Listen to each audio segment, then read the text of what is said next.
चलो बहुत सारे लोग कम पढ़ रहे हैं तो यार जेकब फाटू से ही सीख लो कैसी डेडिकेशन होनी चाहिए अपने काम के लिए। ये वीडियो आई है जो कि ऑब्वियसली फैन कैम की तरफ से ही है। जब मैच चल रहा था स्मैकडाउन में तो उस टाइम पे आप जेकब फाटू को देखो, पूरे टाइम वो खड़े हैं हाथ जोड़ के। जब भी वैसे मैंने उनको रिंग साइड में देखा वो ऑलमोस्ट पूरे मैच में ऐसे ही थे। और जेकब फाटू को हम देख भी रहे हैं कि नॉर्मली जैसे ब्लड लाइन का वी द वन वाला पोज होता है वो करते हैं, लेकिन अगर कोई नॉर्मल फेस या नॉर्मल कोई जेस्चर है जेकब फाटू का तो वो यही है कि वो हाथ जोड़ के खड़े हैं। टक्कर के मामले में बोलें तो क्या पॉल हेमन से बेटर है हाथ जोड़ के खड़े होना जेकब फाटू का? मुझे तो लगता है जितना पॉल हेमन को रोमन रेंज से प्यार नहीं उससे ज्यादा जेकब फाटू को सोलो सिकोवा से प्यार है, कि सोलो सिकोवा से भी कोई प्यार कर रहा है इस सेंस में। Okay, hello chatters, my name is Rohit and you are watching wrestle chatter.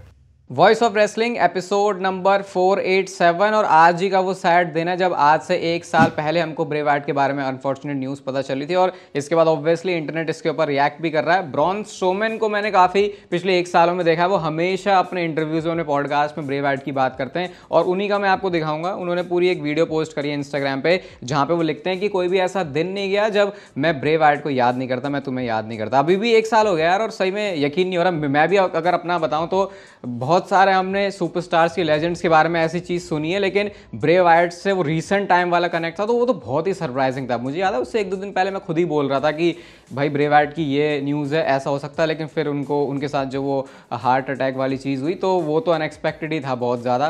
मेरे को सुबह में उठा था बहुत शॉक हो गया था भाई, पता नहीं वीडियो भी मैंने कैसे बनाई है वो। तो rest in peace to Bray Wyatt, और याद तो वैसे हमेशा ही आएंगे वो। अंडरटेकर ने एक ऐसी बात बोल दिया जो बहुत सारे लोगों को डाइजेस्ट नहीं होने वाली, लेकिन क्योंकि वो अंडरटेकर ने बोली है तो शायद कोई स्टूपिड ही बंदा होगा जो कि इसके अगेंस्ट कुछ बोल सकता है। तो अपने पॉडकास्ट में अंडरटेकर बात करते हैं और वो डोमिनिक मिस्टीरियो की स्टोरी लाइन को अप्रिशिएट करते हुए फ्लिपी डूज उन्होंने बोल दिया। किन लोगों को? जो रेसलिंग रिंग में आके सिर्फ वो करतब करते हैं, गुलाटियां खाते हैं, किसी के ऊपर गिरते हैं और स्टोरी लाइन के ऊपर उनका कोई फोकस नहीं होता। तो अंडरटेकर ने ये बोला कि डोमिनिक मिस्टीरियो को तो कोई एक लेजिट मैच रेसल करने की जरूरत भी नहीं है। उसके साथ अब जो लिव मॉर्गन आ गई है उसको जरूरत नहीं है वो फ्लिपी डूज करने की, उसको जरूरत नहीं कि तुम फ्लिप आके मारो ऐसा करो, ये कुछ नहीं करने की जरूरत है। क्योंकि अंडरटेकर ने बोली है तो भाई अब इसके अगेंस्ट शायद ही कोई बोल सकता है। अब यही जाके अगर मैं ट्वीट मार दूं तो भाई सारे लोग जो ऐसे हो गए ये क्या बोल दिया इस बंदे ने। लेकिन यही रियलिटी है भाई, स्टोरी लाइन ज्यादा मैटर करती है। और ट्विटर से याद आया कि ट्विटर पे शायद आपको एक्टिव हो जाना चाहिए क्योंकि वहां पे कुछ हो रहा है, मतलब कुछ हो रहा है जो आपके फायदे वाली चीज़ हो सकती है। व्हाट्सएप चैनल पे होगे तो वैसे आपको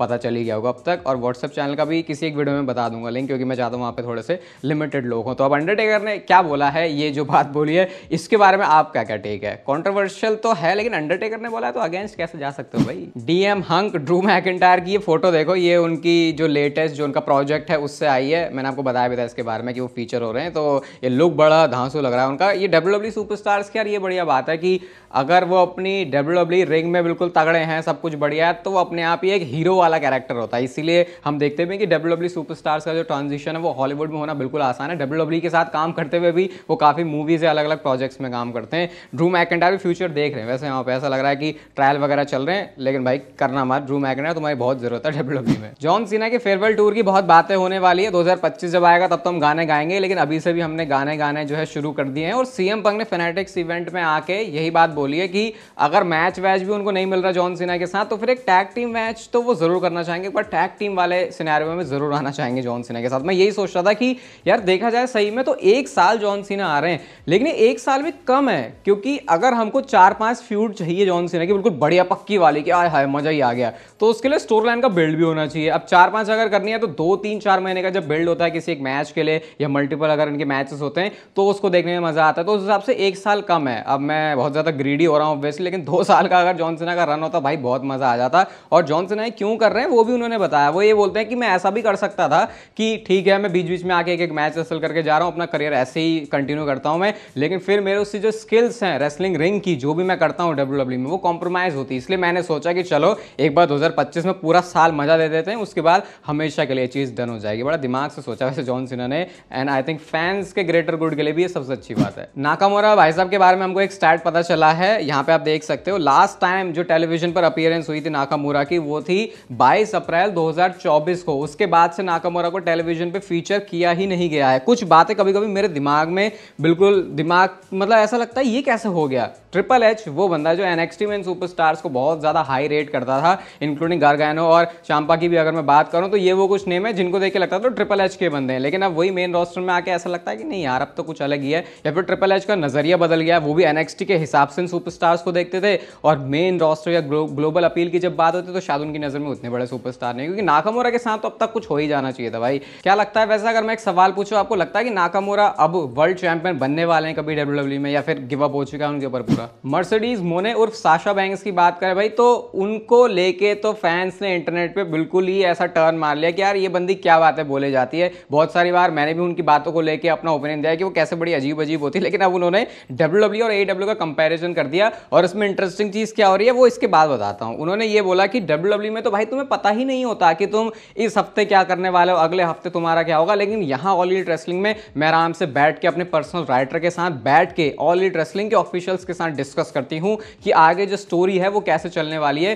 फिर WWE, फिर जो प्रोफेशनल रेसलिंग है उसका एक अलग ही मजा होता है जो कि मुझे WWE में कभी भी नहीं मिला। अब ये चीज ऑल एलीट रेसलिंग कंपनी में हो रही है। तो हर एक दूसरे इंटरव्यू में, पॉडकास्ट में जब भी साशा बैंक्स कुछ बोलती हैं, ऐसा होता नहीं कि वो WWE के अगेंस्ट या फिर WWE के बारे में कुछ ना बोल रहे हैं। इसकी वजह से WWE के फैंस बहुत ज्यादा पिस ऑफ हो जा रहे हैं। और मुझे अब ऐसा लग रहा है कि ये साशा बैंक्स का कहीं कैरेक्टर तो नहीं है, क्योंकि ऐसे हमने बहुत सुपरस्टार्स पास में देखे हैं जो बहुत उल्टा सीधा बोलते हैं WWE के बारे में, उससे उनको हाइप मिलती है, फिर इवेंचुअली वो कुछ ऐसा करता है कि उनका ट्रांजिशन फिर WWE में ही हो जाता है। और मैं क्या इस बात को बोल रहा हूँ, CM पंक तो भाई इसका सबसे बड़ा ही एग्जाम्पल है। उनका अगर वो आ सकते हैं तो फिर कोई भी आ सकता है। तो क्योंकि साशा बैंक्स वैसे स्किलफुल है तो शायद इन फ्यूचर चीजें उनके लिए पॉजिटिव टर्न हो सकती हैं। अभी तो फिलहाल लोग उनके ऊपर चढ़े हुए हैं, मतलब वो कुछ भी बोल दें लोगों को उसके अगेंस्ट ही बोलना है, इवन अच्छी बातों पे भी। ये कोई स्टोरी या फिर अपडेट नहीं दे रहा अभी मैं आपको, केविन ओवंस के बारे में कुछ बताना है भाई। ये एक ऐसा बंदा है जो कि सबके लिए तैयार है सब कुछ सैक्रिफाइस करने के लिए, लेकिन सिर्फ इसके साथ ही कुछ नहीं होता। अब जैसे कोडी रोड्स के साथ उनको फ्यूड मिल रही है केविन ओवंस, और ये जो मैच चल रहा है वर्ल्ड चैंपियनशिप का मौका है,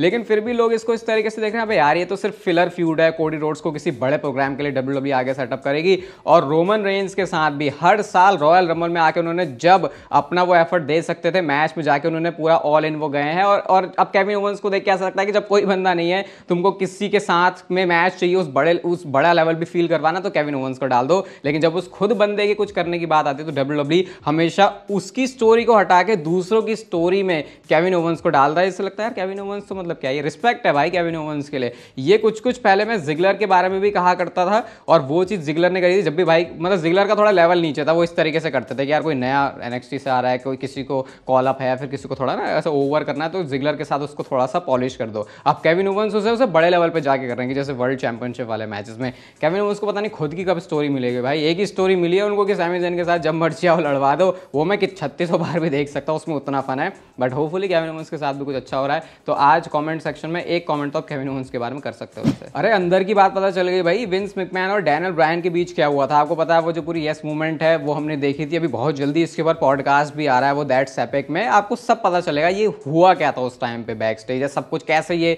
बना था यस मूवमेंट पूरा। तो डैनियल ब्रायन ने इसके बारे में ये कमेंट किया कि विंस मैकमैन जब मैं रेसलमेनिया में टाइटल जीत भी गया तो उसके बाद ही बैठ के, ये एक हफ्ते की बात है, डैनियल ब्रायन बोलते हैं, ब्रायन डैनियल्सन की, विंस मैकमैन आगे बोलते हैं कि अब हमको सेटअप करना है इस टाइटल रेन को रोमन रेंज को फिर से बड़ा दिखाने के लिए। सोचो डैनियल ब्रायन इतना शांत किस्म का बंदा भाई, उसने सुन कैसे लिया, मैं तो ये सोच रहा हूँ। विंस मैकमैन उनको आगे बोलते हैं ठीक है तुम टाइटल जीत गए हो, अब समर स्लैम तक तुम मल्टीपल बार इस चैंपियनशिप को डिफेंड करोगे और उसके बाद तुम ब्रॉक लेसनर से हारोगे, उसके बाद हम ब्रॉक लेसनर को बिल्ड करेंगे रोमन रेंज के लिए, एंड फिर बनेगा हमारा नेक्स्ट जॉन सीना जो कि रोमन रेंज है। इसके काउंटर में डैनियल ब्रायन बोलते हैं यार मैं भी तो कर सकता हूं वो, फिर उसके बाद बैक ट्रैक कर लिया विंस ने, वो कहते हैं यार देखो जॉन सीना दोबारा तो नहीं बन सकता। तो डैनियल ब्रायन बोलते हैं कि जबकि मैं सब कुछ कर रहा था, मैं मर्चेंडाइज भी बेचा था, सब मेरा काम परफेक्ट था, लेकिन विंस के दिमाग में हमेशा से ही वो नाम रोमन रेंज का था। और मैं ये सोच रहा हूं कि इसमें रोमन रेंज की तो कोई गलती है नहीं, ऑब्वियसली विंस मैकमैन का दिमाग चल रहा था उस टाइम पे। तो डैनियल ब्रायन का टेक कैसे रह रहा होगा रोमन रेंज के ऊपर, वो तो ना चाहते हुए भी बिना कोई पर्सनल चीजों के भी अंदर ही अंदर कहीं ना कहीं रोमन रेंज के बारे में क्या सोच रहे होंगे कि भाई क्या बंदा है, ये नहीं होता तो शायद मैं और अच्छा कर सकता था। बट जो भी है उस चीज को विंस मैकमैन भी नहीं रोक पाए होने से, जो रेसलमेनिया 30 में हमने देखा कि इतनी बड़ा वो मूवमेंट बन गया था, सिमिलर जैसे हमने वो कोडी रोड्स के केस में देखा था। अब देखते हैं डैनियल ब्रायन का फिलहाल तो all elite wrestling all in में करियर ऑन द लाइन है, लेट्स सी क्या होता है वहां पे। ये शायद एक स्पॉइलर ही होने वाला है आपके लिए, तो ऑल एलीट रेसलिंग रेसलिंग का जो ऑल इन शो होने वाला है उसमें रिकोशे के आने का पूरा चांस है। अब डब्ल्यूडब्ल्यू से तो वो जा चुके हैं, तो ऑल इन एक बड़ा शो एडब्ल्यू उसको वैसे ट्रीट करती है, तो पूरे चांसेस है कि रिकोशे वहां पर अपनी एंट्री मारेंगे। और अब रिकोशे को लेके लोगों की होप जो है काफी आई है कि चलो अब तक इस बंदे के साथ कुछ नहीं हो, बहुत ज्यादा रिंग में टैलेंटेड है, स्टोरी लाइन वाइज कभी डब्ल्यूडब्ल्यू के अंदर हमने उनके साथ देखा नहीं वैसे होता है। वो कहाँ एक बार ब्रॉक लेसनर के साथ डाल दिया था भाई इन्होंने सऊदी अरेबिया के शो के लिए, वो टिपिकल विंस मैकमैन की बुकिंग थी। बट लेट्स सी अब क्या पॉजिटिव चीजें होती है। बट फैंस तो उम्मीद रख रहे हैं कि अब डब्ल्यूडब्ल्यू में तो नहीं हुआ, लेकिन एडब्ल्यू में रिकोशे बहुत कुछ उखाड़ लेंगे। अबे ये क्या पता चल रहा है रोमन रेंस के बारे में? मैं तो सही में अगर ये हो गया तो कोई फैन बॉय वाली बात नहीं बोल रहा, लेकिन रो दूंगा अगर ऐसा रोमन रेंस के साथ रेसलमेनिया में हो रहा है। तो मैं आपको पिछली कुछ वीडियोस से बता रहा हूं कि डब्ल्यूडब्ल्यू का शायद जो प्लान है रेसलमेनिया में, नेक्स्ट रेसलमेनिया 41 में रॉक और कोडी रोड्स के बीच मैच का है। अब ऐसे में रोमन रेंस के लिए कोई अपोनेंट बचता नहीं है। सोलो सिकोवा को लेकर दिमाग में बात आ रही है। सोलो सिकोवा को मैं बहुत अप्रिशिएट भी करता हूं, लेकिन ऐसा लग रहा है कि अभी स्टोरी लाइन को घसीट के उतना तो नहीं है कि रेसलमेनिया तक लेके जाएं, और शायद वो उतना बड़ा मैच भी ना हो चाहे सोलो सिकोवा को कितना ही बिल्ड कर दे, क्योंकि रोमन रेंस का कुछ अलग ही मतलब हिसाब किताब रहा है पिछले कुछ रेसलमेनिया का। तो शायद ऐसा हो रहा है कि रोमन रेंस के लिए कोई सरप्राइजिंग सुपरस्टार हमको दिख सकता है, जो कि अभी हमारे दिमाग में भी नहीं है। कोई शॉकर, कोई रिटर्न, कुछ तो डब्ल्यूडब्ल्यू खिचड़ी पका सकती है, क्योंकि अभी आप देखो तो रेसलमेनिया तक जाने में काफी टाइम है। अगर ब्लड लाइन की स्टोरी लाइन के आसपास ही वो घूमे फिर तो लग रहा है सोलो सिकोवा। जेकब फाटो के बारे में बोलते हैं, लेकिन शायद वो रेडी नहीं है। बट उससे ये वो बात नहीं जो मैं कह रहा रो दूंगा। क्या रोमन रेंस रेसलमेनिया के मेन इवेंट में भी होंगे? क्योंकि अगर रॉक और कोडी रोड्स का मैच हो रहा है तो ऑब्वियसली वो मेन इवेंट करने वाला है। और दूसरा मैच सीएम पंक का, जो किसी से भी हो सकता है, सच से हो सकता है, मतलब ऑब्वियसली चांसेस लग रहे हैं कि वो सच से ही होगा, और सीएम पंक को भी मेन इवेंट चाहिए। तो डब्ल्यूडब्ल्यू आखिर इसको करने कैसे वाली है कि फिर रोमन रेंस का रेसलमेनिया के मेन इवेंट में ही नहीं होंगे? मतलब इतने पिछले कुछ सालों से लगातार मेन इवेंट कर रहे हैं, उनका रिकॉर्ड बन चुका है रेसलमेनिया को मेन इवेंट करने का। पिछले 4 साल में हमने उनका रेन देखा। तो क्या दिन ये आ गए कि रोमन रेंस मेन इवेंट ही नहीं करेंगे?